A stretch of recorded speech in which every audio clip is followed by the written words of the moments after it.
Welcome to Kenton's videos. Enjoy the video. You begin by confirming essentials. Charge the Fit 3 above 20% and turn on your phone's Bluetooth. Open Huawei Health, sign in, then choose Devices and tap Add to start pairing. When the watch shows a code, match it on your phone. This verifies the link and avoids phantom connections. Once paired, make sure the app grants basic permissions for contacts and notifications. Otherwise, notifications will be blocked at the system level. Now, you're ready to move into notification settings. Next, you give the Health App Notification Authority. Go to Phone Settings, find Notification Access, and enable Huawei Health.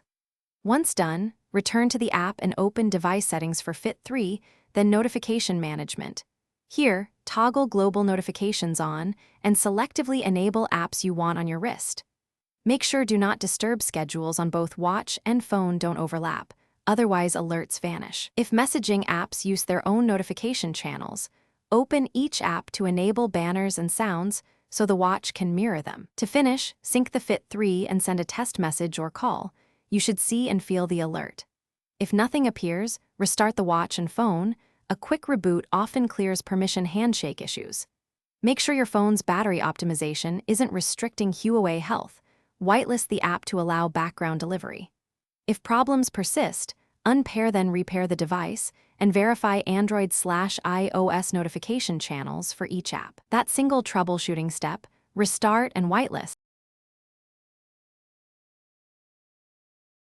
Thanks for watching. Consider subscribing if we helped you.